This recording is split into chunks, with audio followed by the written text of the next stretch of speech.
Hello friends, welcome to my channel. आज मैं आप सभी के साथ बाजरे के आटे के लड्डू की रेसिपी शेयर करूंगी। ये बहुत ही हेल्दी लड्डू बन के तैयार हुई है। वैसे तो बाजरे का आटा ही बहुत ही हेल्दी है हमारी बॉडी के लिए, तो आप इसे इस ठंड के मौसम में एक बार बना के ज़रूर ट्राई करें। हेल्दी भी है प्लस टेस्टी भी। तो चलिए हम इसे बनाना स्टार्ट करते हैं। यहाँ पे मैंने 2 कप बाजरे का आटा ले लिया है। फ्लेम ऑन करके कढ़ाई को रख लेंगे और इसमें बाजरे के आटे को ट्रांसफ़र कर देंगे। साथ में थोड़ा सा घी डाल देंगे। 2 चम्मच घी यहाँ पे मैं यूज़ कर रही हूँ। इन सारी चीज़ों को डालकर अच्छे से हम इसे भून लेंगे ताकि आटे का कच्चापन दूर हो जाए और ये बहुत ही टेस्टी लगे। तो हम इसे अच्छे से टॉस करेंगे और हर तरफ से अच्छे से भून लेंगे। चम्मच से आप इस तरह से इसे रफ भी कर सकते हैं, इस तरह से, ताकि इसमें गुठलियाँ ना बने। जब आधा आटा भुन जाए तो हम 2 चम्मच घी को और ऐड कर देंगे और इसे अच्छे से भूनेंगे। देसी घी का ही यूज़ करें और हाई टू मीडियम फ्लेम पे हम इसे अच्छे से टॉस करते हुए भून लेंगे। और आप देख सकते हैं इसमें बहुत ही अच्छा सा कलर भी आ गया है। कलर हल्का हल्का सा चेंज हो गया है और इसमें से बहुत ही अच्छी खुशबू आ रही है। तो अब हम इसे थोड़ा सा चेक करते हैं कि इसमें कितनी क्वांटिटी घी की रहनी चाहिए। वैसे तो मैंने आपको बता दिया है कि मैंने इसमें 4 से 5 टेबल स्पून देसी घी का यूज़ किया है। तो जब हम इसे अपने हाथों में उठा के आटे को थोड़ा सा दबाएंगे तो इसकी बाइंडिंग बहुत अच्छी हो जाएगी। तो इसी तरह से हमें इसे भून लेना है और इन सारी चीज़ों को प्लेट में निकाल लेंगे, हल्का सा फैला के रखेंगे।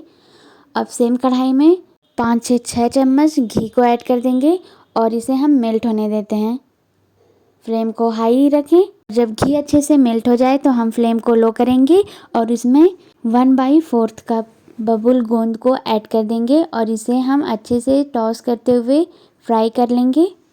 और ये देख सकते हैं आप कि यहाँ पे हमारी बबुल गोंद बहुत ही अच्छी तरह से फूल गई हैं और मैंने इसे अच्छे से चलाते हुए फ्राई कर लिया है। तो बस अब जब ये इस तरह से फ्राई हो जाए तो हम इसे प्लेट में निकाल लेंगे। यहाँ पे मैंने सारे बबुल गोंद को प्लेट में निकाल लिया है। तो अब हम इसे रखते हैं एक साइड में और सेम कढ़ाई में बचे हुए घी में 1/3 कप मखाने को ऐड करेंगे और इसे अच्छे से फ्राई कर लेंगे। फ्लेम को हाई टू लो रखें और इसे हम अच्छे से स्टर करेंगे। और यहाँ पे आप देख सकते हैं ये सारी चीज़ें अच्छे से फ्राई हो गई हैं। तो अब हम इसे भी प्लेट में निकाल के रख लेंगे। जिसमें मैंने बबुल गोंद को निकाला है उसी में मखाने को भी निकाल लेंगे।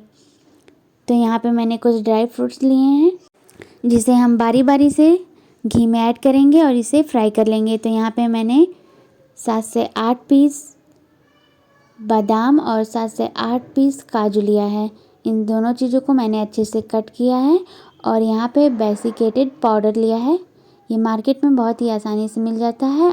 आप चाहें तो गरी को भी बारीक बारीक कट करके इसे अच्छे से फ्राई करके इसमें ऐड कर सकते हैं। तो यहाँ पे मैंने इन सारी चीज़ों को अच्छे से फ्राई कर लिया है। इसे भी प्लेट में निकाल लें।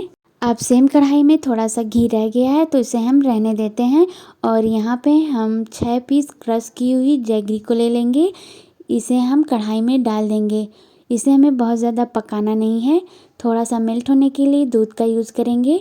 अब इन सारी चीज़ों को हम एक बार अच्छे से स्टर कर लेते हैं और जब जैगरी अच्छे से मेल्ट हो जाएगी तो हम ना फ्लेम को तुरंत बंद कर देंगे। यहाँ पे मैंने इसे अच्छे से चलाया है और यहाँ पे देखिए ये सारी चीज़ें अच्छे से मेल्ट हो गई हैं। तो बस अब हम इसे ज़्यादा पकाएंगे नहीं और फ्लेम को भी ऑफ़ कर देते हैं। इस स्टेज पे हम सूखे अदरक का पाउडर डाल देंगे 2 चम्मच। इसे हम सोट भी कहते हैं। तो यहाँ पे इन सारी चीज़ों को ऐड करके अच्छे से मिक्स कर लें। बस जब ये सारी चीज़ें अच्छे से मिक्स हो जाए तो हम इसमें रोस्ट किए हुए आटे को डाल देंगे। बाजरे का आटा जिसे मैंने भून लिया है और यहाँ पे सारे ड्राई फ्रूट जिसे मैंने फ्राई करके पहले से रखा हुआ है और जो मैंने बबुल गोंद मखाने को फ्राई किया था उसे मैंने क्रश कर लिया है। इसे भी हम इसमें ऐड कर देंगे। अब इन सारी चीज़ों को हम एक साथ अच्छे से मिक्स कर लेते हैं। गर्मा गर्म ही अच्छे से मिक्स करें और यहाँ पे आप अपने हाथों को थोड़ा जल्दी जल्दी चलाएं। तो यहाँ पे आप देख सकते हैं ये सारी चीज़ें बहुत ही अच्छे तरीके से मिक्स हो गई हैं। तो बस अब हम इसे प्लेट में निकाल लेते हैं और अब हम इसे गर्मा गर्म ही इसका लड्डू बनाएंगे। इस तरह से बहुत ही आसानी से बन जाता है। बहुत ही सॉफ्ट बनी है ये लड्डू। बस ध्यान रखने वाली ये बात है कि आपको जैगरी को ज़्यादा पकाना नहीं है, नहीं तो लड्डू हमारे कड़े हो जाएंगे। तो हमें ऐसा बिल्कुल भी नहीं करना है और इस तरह से हमें सारे लड्डुओं को बना के रख लेना है। थोड़ा गरम रहेगा ये सारी चीज़ें, पर आपको गर्मा गर्म ही करना है। इस तरह से हम सारे लड्डुओं को बना के रख लेंगे और जब आप इसे इस तरह से लड्डू का शेप देंगे तो बहुत ही अच्छी तरह से हमारे हाथों में घी लगेगा और बहुत ही अच्छा मिक्सचर बन के तैयार हुआ है। बहुत टेस्टी भी लगती है। तो आप इसे एक बार मेरे मेथड से बना के ज़रूर ट्राई करें।